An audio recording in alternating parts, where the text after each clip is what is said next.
Hey guys, welcome to another video. Today we are going to be doing anything too crazy, but we're just gonna be preparing the car, well, some part of the car, for track day this weekend.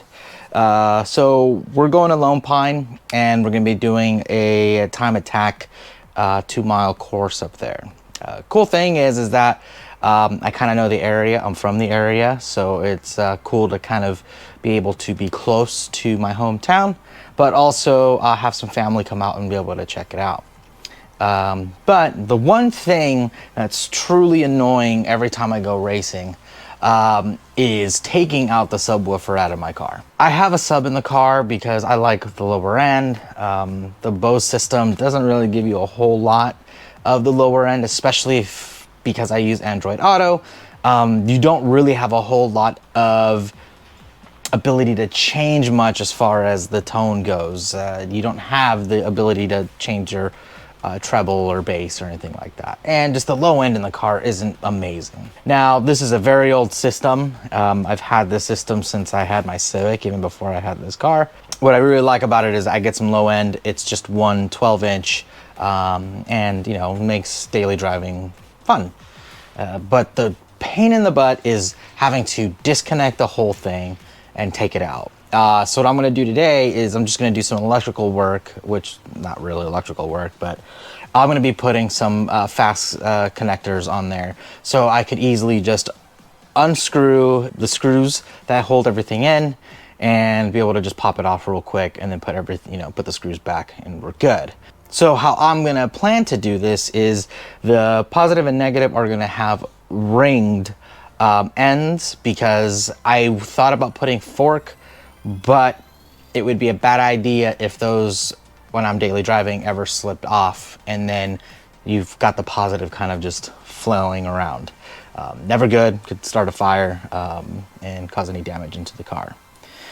So I'm gonna do that. There's already one on the negative side, but I'm gonna do that with the positive side.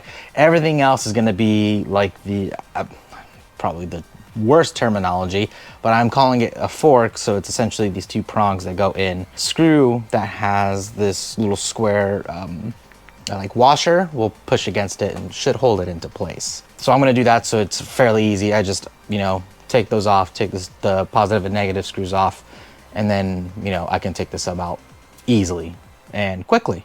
I haven't done it, I haven't had the chance to do it, so today I'm finally actually gonna get to do it. So it's not anything, you know, magnificent, but something to consider if you're gonna have any sort of aftermarket subwoofer or speakers in the trunk. So it'd make it easier if you wanna either take it out or need some more room for stuff, because we all know that the trunks aren't that big. Or if you're going racing, it makes it easier to take it out. I'm not taking it out before I go racing because I have to drive all the way up there, and I'd rather be able to have some good music and have it sound pretty good than go the whole way up without it. I've done it and it's doable, but me. So yeah, let's get started. I'll show you guys what it looks like. So this is the sub, it's just a Kenwood. When I put this in, I put it upside down, or at least the speaker did. Or I put the speaker upside down, which, it's fine. It's something that I'm most likely to get rid of later down the line. Either get a smaller box, or just something a little more feasible, just because it takes a good amount of room. The good thing is that it's not too wide, so I still can put stuff into the sides here, but it's not too bad. I'll flip seat down so you guys can see the other side. It's not the prettiest thing, but it works. And I just noticed too that the ringed portions that I'll need are not big enough to do the positive on here, which is probably another reason why I didn't end up doing it just yet. So I'm gonna check to see if I've got any of them available. If I do, then I'll just do it, but if not, I'm gonna have to go to the store and go grab some. So sucks, but it is what it is. But at least it makes it more secure, and I can get some more shrink tubing, and I can, you know, get it nice and tight and look nice and professional. So let me show you guys what the back of the sub looks like. All right, so this is the back. It looks terrible, so don't judge me. I'm sure a lot of you guys definitely are. So yeah, I get it. So I was wrong. So I had the positive on a ring. I don't have the negative. So either way, at least this is secure, but I'm gonna replace it because it is not on there nicely. But the way I have it is, I believe this was a Kenwood as well. And then I got this adapter that turns on when the car is on, or at least when the speakers get a signal. So I have it really set really bad. So I have just a speaker wire being connected to the actual speakers, and that's where it's pulling the signal. Now this has been like this for years, so I haven't had any issues. The speakers, the stock speakers still work fine. It's just something that I've been doing for such a long time, and I haven't seen and or heard any issues, and I'm probably gonna do some better connections here. So don't judge me. I'm going to try and clean this up as best I can. But the forks, like I was saying, I'm gonna have them on these here, and then on the remote, and then I will get an actual ringed one like this one here, so at least it's all tight. It looks way better than this. I probably have to go to the store real quick to go grab what I need, and then I'm going to, you know, redo some of this because it is pretty bad. So that's what that looks like. Make this look better, and I'm gonna do something about this because these keep popping out and it makes the sub sound like crap. So I'm probably just going to fasten it to the top here, so then that way I can figure out a way to get this to stay in, probably some zip ties or something like that. I'll get started go into the store, grabbing what I need, and then we'll start working on this. Came back from the store, grabbed what I needed to get, which is hilarious because these ones right here I already had in my toolbox. Should have checked before I left, but you know, you can never have more connections, right? You know, case I add more stuff, for you never know, other ideas or other things. But I was able to get what I needed. So what I already did is I kind of opened up the end. I can get a nice clean wire, and then I can get it in there, close it up, and then it'll be good. I have bigger ones, but the problem that I am now remembering is that the bigger ones won't fit in that little slot that I'll show you guys a little bit later. So I have to use this size here and then just kind of enclose this, and then maybe be able to use this shielding again. I highly doubt that I'll be able to use this. That's why this shrink tubing is probably the better way to go. Though I won't have a way to differentiate the colors from, you know, ground or negative. So I'm gonna try and at least squeeze this one back on, or at least around the positive end, so I can tell which one is which I know, but it never hurts to just be on the safe side. So what I'm gonna do is I'm gonna go ahead and pull the positive off. I'm gonna kind of use a little electrical tape, or probably just put it somewhere where I know it's not gonna arc anywhere.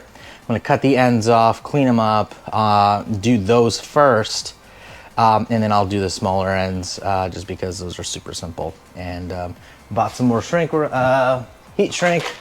So yeah, this was pretty expensive, but you know, I'm pretty much covered for every size that I'll pretty much need. So that is nice. Just going to go ahead and just pull everything off, and then I'll get back to you guys and show you guys what I did. It's gonna be very hard to be able to film and show you at the same time. One, because it's pretty dark outside, but also it's just, there's no way for me to kind of have my GoPro set so you guys can see. So I will just have to do the work, and then I'll show you guys when I'm done. Speaker wire, I use some circled ends, so that way they'd be nice and secure in there. And I figured I'd just use the circle ends because at that point it would, you know, it's just gonna be much easier. I just put it in the where the screw is, and then I just screw them in, and that's simple. Same with the remote turn on. So my ground is circled as well. I have the ground of the actual unit itself tied into here. I accidentally forgot to do that with the constant 12 volt. So what I did is I instead of having to use another one, I just decided to do the same thing, or do a like more of a hook angled one, as you guys can see right there. And then the positive is the exact same thing. I was able to get a red little collar around it, so I definitely know which one is which. Now I'm going to put everything back together. It should turn back on now that it's going to be getting constant power and everything. But yeah, I'll get it all buttoned up and then I'll show you guys what it looks like. Okay, so that's what it looks like. It's probably going to be a little blown out, so apologize. I got everything in there now. It looks a lot better than it did before, though it still kind of looks like a rat's nest, but yeah, I eventually will get this all cleaned up. But yeah, it'll make it easier. All I gotta do is just unscrew these, you know, those 4 or 5 screws, and they all pop out. The yellow one's gonna be a bit of a pain in the butt just because I have to like squeeze it in a specific angle, but it's in there nice and tight, and already all the other ones are in there tight as well. So it'll make it much quicker and much faster to get this out. And don't judge me on the little strap that I used, because I came up with an idea quickly, and honestly it works sometimes, and it's easy to take out real quick. And yeah, but that's it. I'm just gonna put the RCA cables back on both sides, and then we'll be done. Okay guys, that's it. I buttoned everything back up, and it's looking good. Now it's just kind of prepping the car to get everything ready for tomorrow, just because right after work I'm heading out. So I'm gonna drop off some gas in the morning at JBA. Austin's gonna help me out and take some fuel for me, so I don't have to take it all by myself. Yeah, I look forward to tomorrow. I'm gonna get some footage of all of that. This will be the first time I get some actual like audio from the car itself. The dash cam will be used, so different angles. So this should be interesting, as long as it's not super windy, or the W word for those who are from my hometown. See you guys tomorrow, and try and get some good times, get some good stuff going, and we'll see what happens. But as always, thank you guys for watching. Thank you guys for liking and subscribing, and I appreciate everybody watching. And we're almost there. We're so close to getting getting monetized and stuff, so we'll see what happens. But until next time, see you guys later.